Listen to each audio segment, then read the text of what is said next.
Estamos aqui com mais um episódio do OHB Podcast, um programa que a gente faz com o intuito de divulgação de conteúdo relevante em várias áreas da saúde. E hoje nós estamos com uma área que é totalmente inédita para a gente aqui, que é a parte de arquitetura na área de saúde. Estamos com a arquiteta Rita Lourenço, que é a nossa convidada de hoje, super especialista na área de construção e empreendimento de saúde, de todos os portes.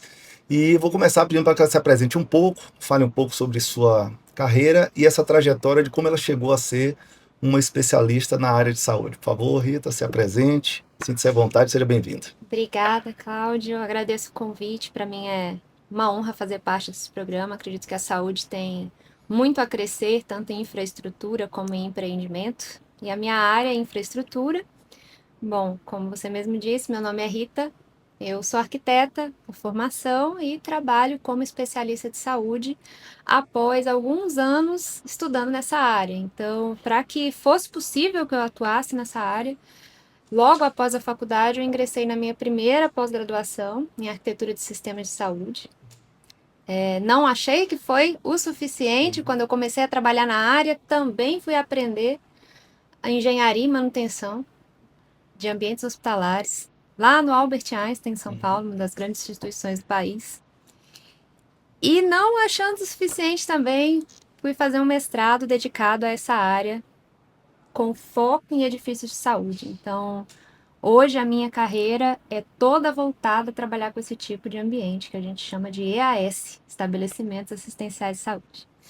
Tá ótimo. Bom, você já trouxe aqui uma parte que é importante, que nós estávamos falando antes de começar o podcast, de que tem muitos profissionais hoje de várias áreas, do marketing, da arquitetura, da engenharia, que se auto-intitulam sendo especialistas na área de saúde. Mas, na sua área, por exemplo, dá para ver que o caminho é muito mais longo, que o processo é muito mais complexo, né? Mas o que é que te encantou mais nessa questão de ir para uma arquitetura e uma parte estrutural de empreendimentos de saúde?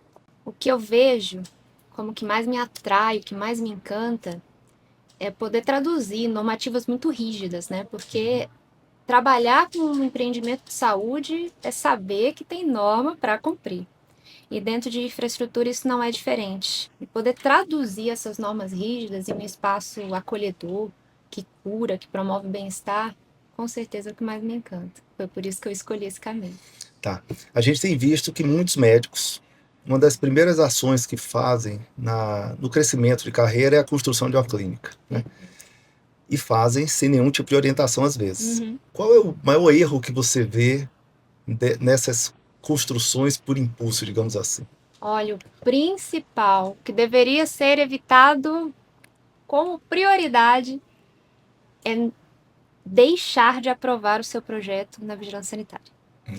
É obrigatório, por lei, está instituída a obrigatoriedade da aprovação de construção, reforma e ampliação de todo e qualquer estabelecimento de saúde dentro da vigilância sanitária. Então, o pior erro é esse: deixar de aprovar, construir e ter um estabelecimento irregular passível de intimação para, inclusive, fechar aquele ambiente. O prejuízo fica grande, né? Muito. Bom, toda vez que a gente vê um ambiente, que o ambiente não tá legal, a decoração, a gente diz, parece um hospital. Parece...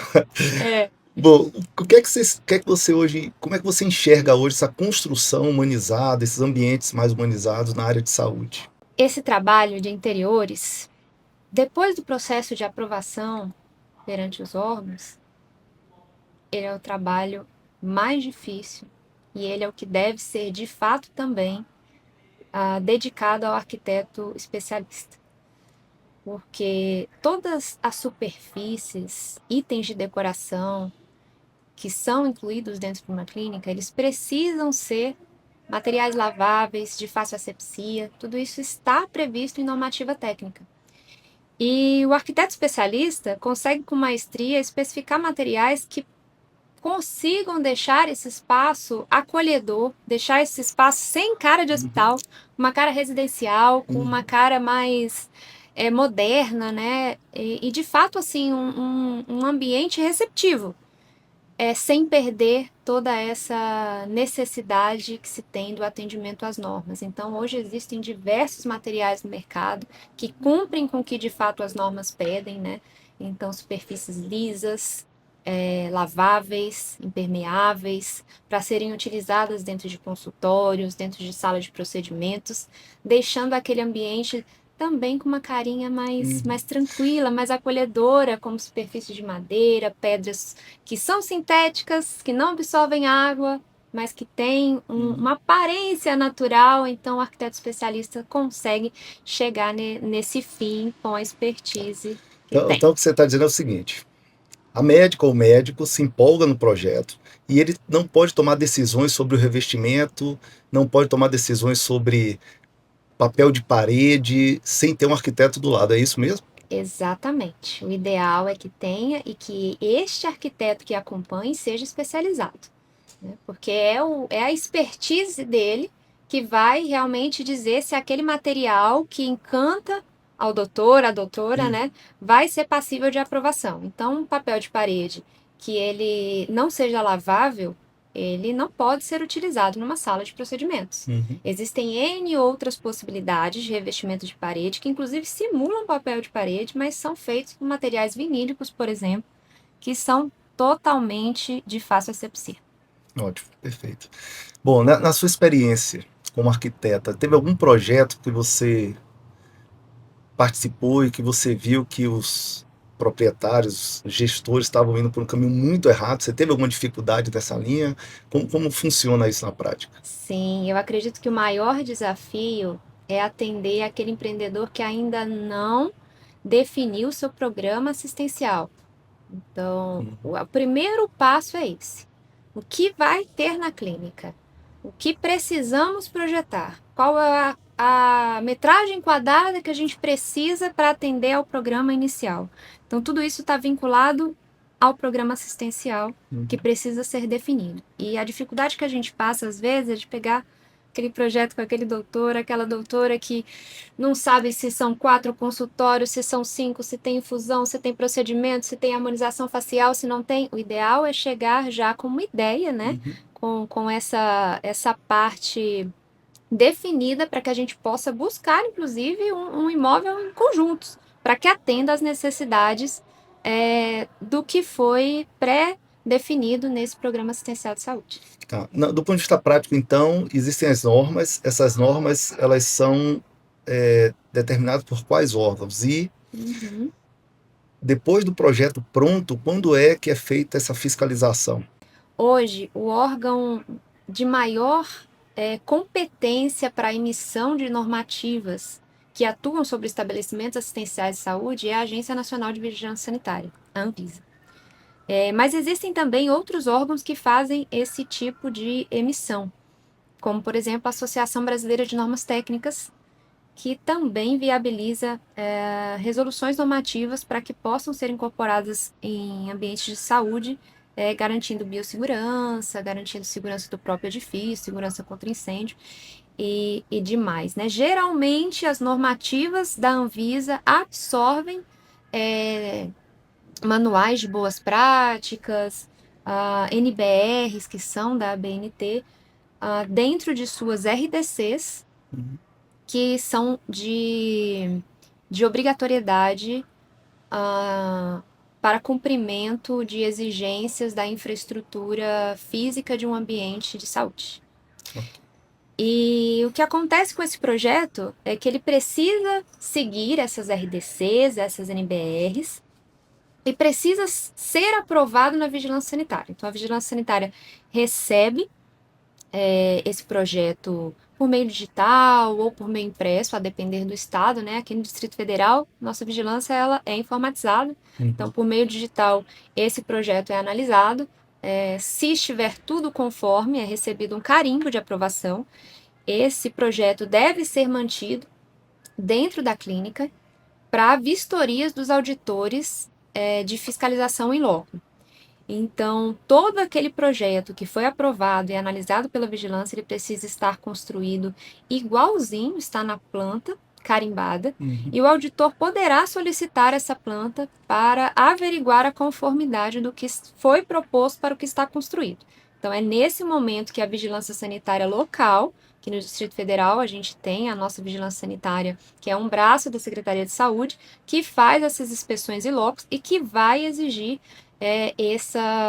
essa conformidade da infraestrutura. Ok. Na prática, como é que você considera que um projeto hospitalar é considerado um projeto sustentável? Quais são os pontos básicos assim que você considera importantes? Por que é que eu estou perguntando isso? Existe hoje um conceito de hospital que é um conceito de hospital muito hiper decorado, com a arquitetura maravilhosa interna, decoração interna. Isso implica em mudanças no projeto? Isso é um dificultador? A decoração pode ser um dos elementos dificultadores do atendimento às normativas sanitárias, caso ela não seja pensada com base no que está premissado dentro das resoluções, das normativas para estabelecimentos assistenciais de saúde. Por exemplo, não é problema ter um vaso decorativo, né? De repente, alguma coisa um pouco mais estilizada numa recepção, porém, em um ambiente onde se exige uma asepsia, uma biossegurança maior, como uma sala de procedimentos, o ideal é que a gente não use desses recursos decorativos. Então, tem que avaliar local a local. O que os empreendedores de saúde hoje querem é ter aquela primeira impressão muito impactante da sua clínica, e isso pode ser feito na recepção, que não é um ambiente crítico. Sim. Então, a decoração pode ser absorvida com várias estratégias, certo? Estratégias que promovam que esse espaço seja acolhedor, que ele seja bonito, que ele seja contemporâneo, que ele seja muito bem decorado, mas, claro, existem limitações. E priorizar para que os ambientes onde tenham qualquer tipo de procedimento invasivo não tenham dessas estratégias de decoração que possam prejudicar a asepsia do local. Ok. No final das contas, é a segurança, a biossegurança que é o fator decisivo, né, para esse processo do que usar e como usar, né? Exatamente. Biossegurança, e não só pela parte da asepsia, mas também pela segurança do paciente como um todo. Sim. Por exemplo, segurança de combate a incêndio. Uhum. O ideal é que a gente não tenha vasos e coisas decorativas no meio de um corredor de uma clínica onde se exija passagem de maca. Então, criar obstáculos com a decoração também não é o ideal, por conta de normativas que não só sejam pela biossegurança, mas pela segurança da edificação como um todo. Falando um pouco do seu serviço, tá? Você tem recebido solicitação de projetar clínicas, hospitais, mas você também recebe solicitação de outros arquitetos, engenheiros para avaliação, como uma espécie de consultoria? Como é que funciona hoje esse mercado?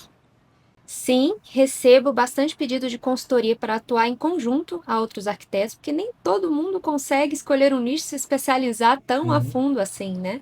Então, hoje o trabalho com consultoria com colegas, engenheiros e arquitetos funciona como um meio facilitador para que eles consigam captar seus clientes, né, fecharem projetos de clínica, mas contarem com o apoio e a expertise de alguém já mais experiente na área, com certificações e estudos na área, que possa recomendar qual é o melhor piso, qual é o melhor revestimento de parede, como realizar aquela aprovação na vigilância sanitária, ou até mesmo, que é a forma que eu mais atuo, realizando a aprovação na vigilância sanitária para aquele arquiteto, para que ele possa, a posteriori, desenvolver o projeto de interiores conforme desejo do seu cliente, e também seguindo as orientações prévias que eu deixo a respeito dos materiais, do que pode e o que não pode acontecer na clínica em relação ao que está premissado nas normativas e legislações vigentes. Sim. Antes de começar uma construção, existe uma relação direta entre a construção da clínica e metragem? O médico pode construir a clínica com qualquer metragem ou isso também é normatizado? A metragem quadrada de todos os ambientes da clínica... Vou voltar. A metragem quadrada de todo e qualquer ambiente de uma clínica possui normativa de requisitos mínimos de atendimento. Uhum. Então, não é em qualquer espacinho que eu consigo encaixar um consultório. Hoje, pela normativa que rege os estabelecimentos assistenciais de saúde, emitida pela Anvisa, RDC 50, o mínimo de área que eu preciso para fazer um consultório são 7,5 metros quadrados. Uhum. Então, quando eu falo que o ideal é o cliente já ter ideia do que ele quer implantar na clínica por meio de um programa de necessidades assistencial, o que eu quero dizer é que, com base nesse programa, em análise junto às normativas vigentes, é possível estabelecer uma metragem quadrada mínima para o imóvel que o cliente irá escolher para colocar a clínica construída. Entendi. Essa relação também tem a ver com recepção, com outras áreas da clínica? Inclusive com recepção, pois é necessário a gente ter um espaço de espera, Uhum. acolhimento, recepção e registro. E isso está normatizado também na RDC 50. É bem específico, né? Bom, projetos já prontos que estão funcionando, né? Como você deve ter tido estudos na academia sobre isso, mas qual o impacto que um ambiente bem estruturado, tanto do ponto de vista decorativo quanto funcional, impacta no paciente? Impacta bastante. O que acontece é que, principalmente em estabelecimentos de saúde que possuem terapias internas dentro dos seus programas assistenciais, eles precisam deixar o paciente à vontade. Não ter essa cara, como você disse, Uhum. de hospital, ser mais acolhedor. Então, a exemplo de clínicas de infusão, né, que hoje tem bastante clínicas de infusão no mercado, está em alta, né? Até porque o paciente que precisa de medicação endovenosa, ele prefere procurar uma clínica onde ele tem um atendimento mais individualizado do que um grande hospital, né? Então, dentro dessa clínica, o ideal é que todo o espaço e decoração seja pensado para esse acolhimento. Porque faz diferença para o paciente chegar num espaço que não é amedrontador, Uhum. que é receptivo, que tem uma carinha mais É. de envolvimento, né? Do Uhum. que de afastamento. Isso faz uma diferença grande. Clínicas que já estão em funcionamento. A gente falou até agora, clínicas que vão ser construídas do projeto a partir do zero, isso é relativamente tranquilo. Mas clínicas que já estão funcionando, como é que se equilibra a reforma ou a expansão em clínicas que estão e precisam continuar funcionando? Certo. É super possível ampliar e reformar clínicas que estão funcionando e desejam permanecer assim. Uhum.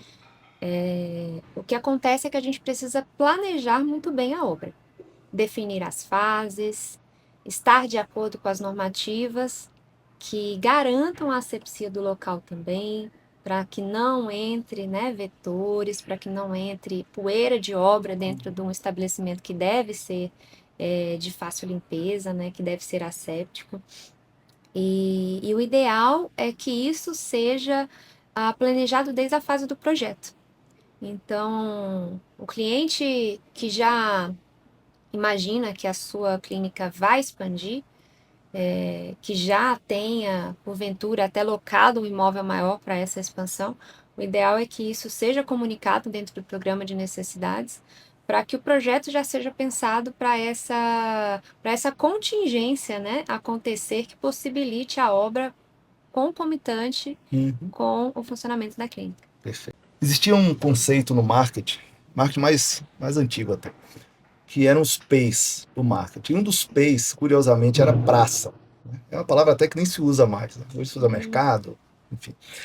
Mas praça se referia ao local onde essa empresa estava, essa loja, esse empreendimento, né? Como é que você hoje ajuda o cliente a escolher a praça, né?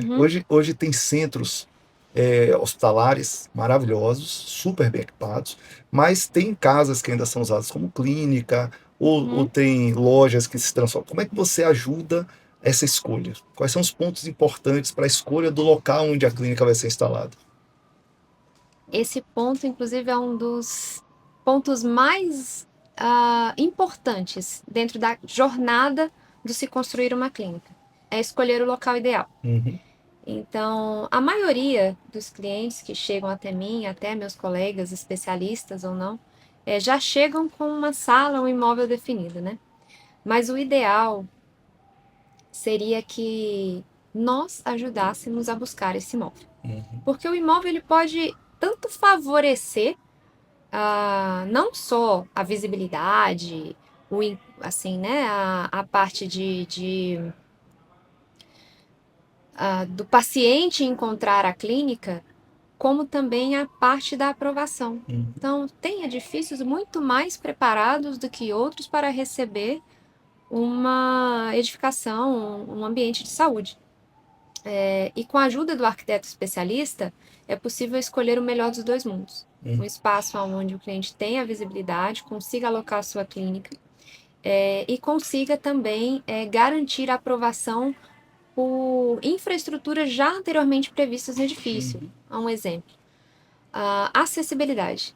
Nem todos os edifícios aqui em Brasília possuem essa premissa implantada. A gente sabe que existem edifícios muito antigos e que não possuem sanitário acessível, não possuem elevador que dê acesso à maca, à cadeira de rodas.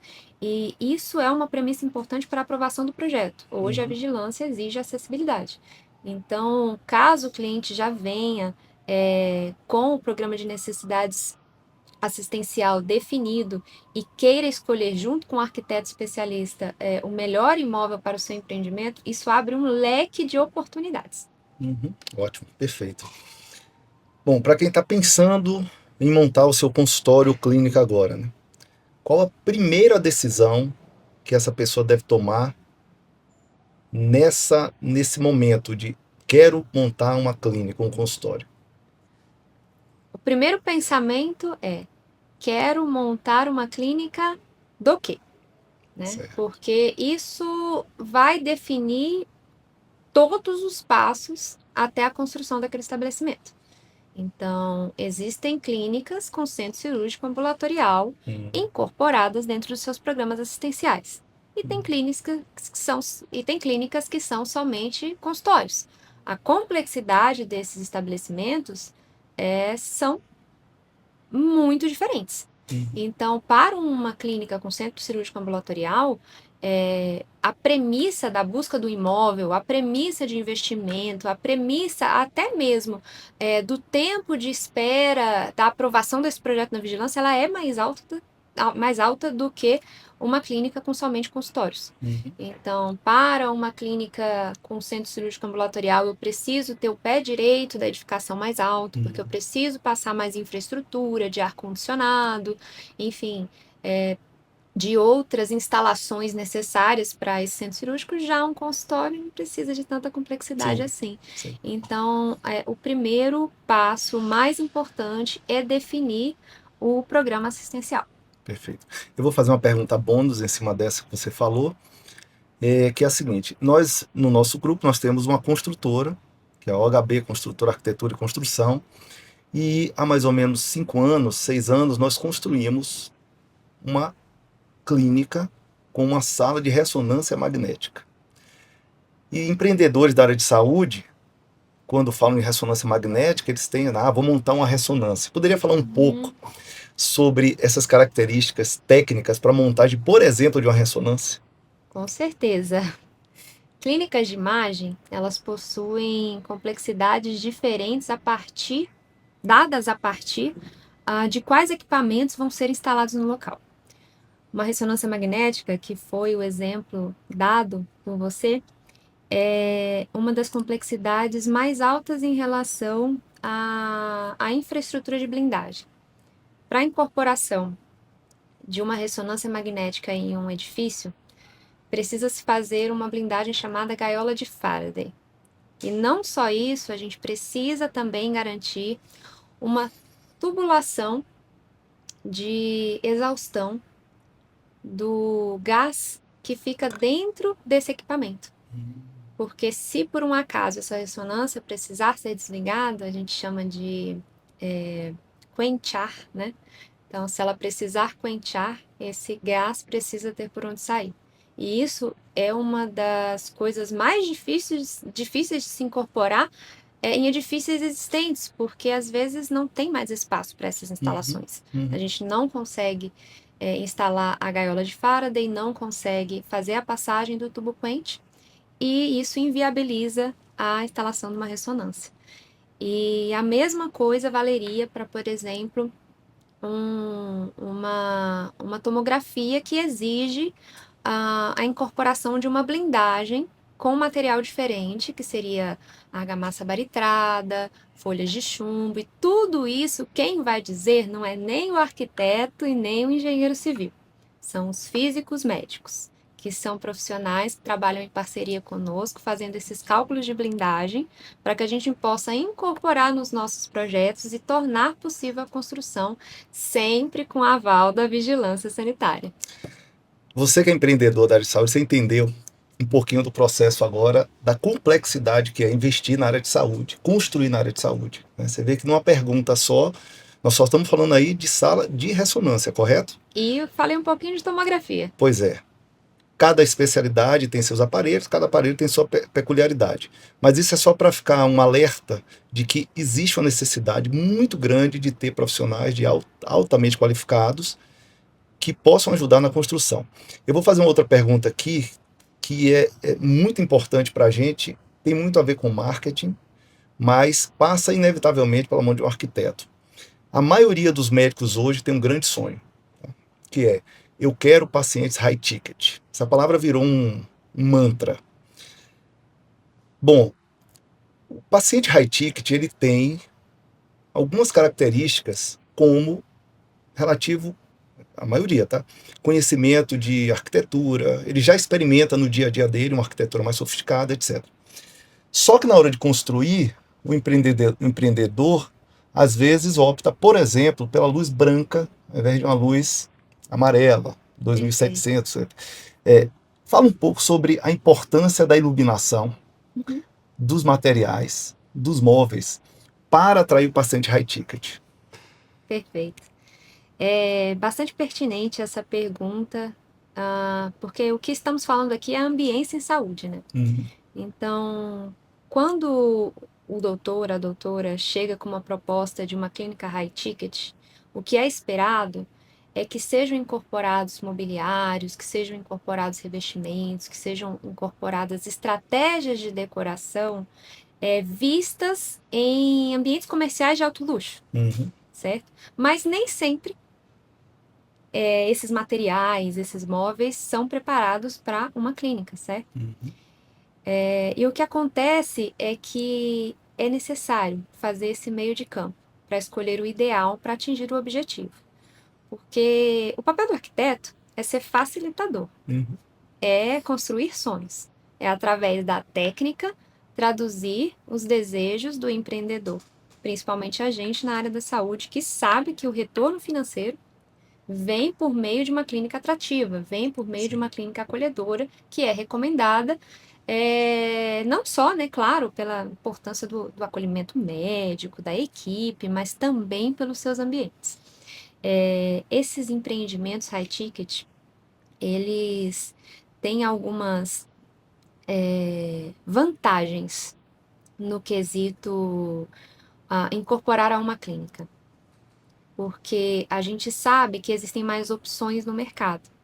Então, às vezes, a gente consegue atender a normativa técnica utilizando, por exemplo, móveis de alto padrão que a gente sabe que tem algum tipo de certificação embutida para que eles sejam de fácil asepsia, para que eles sejam duráveis, para que eles suportem até mesmo algum tipo de peso necessário para, por exemplo, clínicas bariátricas, e isso a gente consegue atender quando se tem essa possibilidade do aumento do orçamento. Então, é uma coisa super possível, o arquiteto vem como facilitador. Hoje, muitas clínicas têm sido construídas por grupos de investidores ou por empreendedores, né? Os médicos entram somente na parte técnica.